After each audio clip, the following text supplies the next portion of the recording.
Hi hello ನಮಸ್ಕಾರ ವೀಕ್ಷಕರೇ, welcome back to my YouTube channel. Kannadathi ಮೂಲಕ ಕಿರುತೆರೆಯ ಸೂಪರ್ ಸ್ಟಾರ್ ಆಗಿ ಮಿಂಚಿರುವ ನಟ ಕಿರಣ್ ರಾಜ್ ಅವರು ಸಾಲು ಸಾಲು ಸಿನಿಮಾಗಳ ಆಫರ್ ನಡುವೆಯೂ ಡಾಕ್ಟರ್ ಕರಣನ ಪಾತ್ರದ ಮೂಲಕ ಧಾರಾವಾಹಿಗೆ ಮರಳಿದ್ದಾರೆ.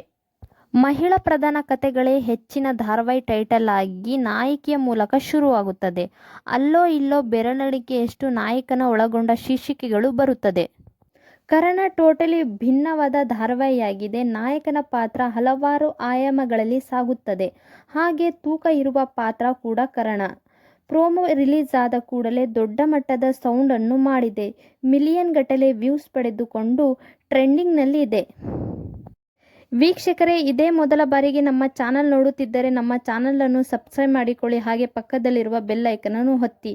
ವಿಡಿಯೋ ಇಷ್ಟ ಆದರೆ ವಿಡಿಯೋಗೊಂದು ಲೈಕ್ ಕೊಡಿ. ಕರ್ಣ ಇಷ್ಟವಾದರೆ ಒಂದು ಕಮೆಂಟ್ ಹಾಕಿ. ಕಿರಣ್ ರಾಜ್ ಅಭಿಮಾನಿಗಳಿಗಂತೂ ಸಂಭ್ರಮ ಮುಗಿಲು ಮುಟ್ಟಿದೆ. ಇದರ ಜೊತೆಗೆ ಈಗ ಹೆಚ್ಚಿನದಾಗಿ ಚರ್ಚೆ ಆಗ್ತಿರೋ ವಿಚಾರ ಏನಪ್ಪಾ ಅಂದರೆ, ಕಿರಣ್ ರಾಜ್ ಅವರಿಗೆ ನಾಯಕಿಯಾಗಿ ಯಾರು ಬರುತ್ತಾರೆ ಎಂಬುದು. ಕರ್ಣ ಧಾರಾವಾಹಿಗೆ ಬರ್ತಿರೋ ಆ ನಾಯಕ ನಟಿ ಯಾರು ಎನ್ನುವುದೇ ದೊಡ್ಡ ಪ್ರಶ್ನೆಯಾಗಿದೆ. ಈ ಹಿಂದೆ ಕಿರಣ್ ರಾಜ್ ಜೊತೆಗೆ ನಟಿಸಿರುವ ನಾಯಕಿ ರಜನಿ ರಾಘವನ್ ಮತ್ತೆ ಬರಬೇಕು ಎಂಬುದು ಕೆಲ ಅಭಿಮಾನಿಗಳ ಆಸೆ. ಮತ್ತಷ್ಟು ಅಭಿಮಾನಿಗಳು ಮೋಕ್ಷಿತಾ ಪೈ ಹಾಗೂ ಭವ್ಯ ಕೂಡ ಬರಲಿದ್ದಾರೆ ಎಂದು ಕಮೆಂಟ್ ಮಾಡುತ್ತಿದ್ದಾರೆ.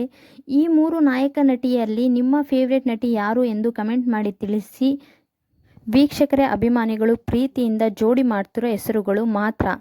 ಕರ್ಣನಿಗೆ ನಾಯಕಿಯಾಗಿ ಈ ಮೂರು ನಟಿಯರಲ್ಲಿ ಯಾರೂ ಅಲ್ಲ. ಹೌದು ವೀಕ್ಷಕರೇ, ಶ್ರುತಿ ನಾಯ್ಡು ಅವರ ನಿರ್ಮಾಣ ಸಂಸ್ಥೆಯಲ್ಲಿ ಮೂಡಿ ಬರುತ್ತಿರುವ ಕರ್ಣ ಧಾರಾವಾಹಿಗೆ ಫ್ರೆಶ್ ಫೇಸನ್ನು ಹುಡುಕುತ್ತಿದ್ದಾರೆ.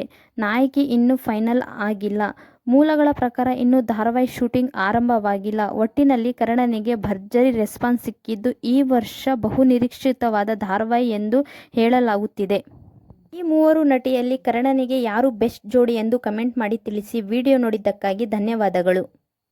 ಹಾಗೆಯೇ ನಿಮ್ಮ ಫೇವರೇಟ್ ಧಾರಾವಾಹಿ ಯಾವುದು? ಮುದ್ದು ಸೊಸೆನ ಕರ್ಣ ಧಾರಾವಾಹಿ ಎಂದು ಕಮೆಂಟ್ ಮಾಡಿ ತಿಳಿಸಿ.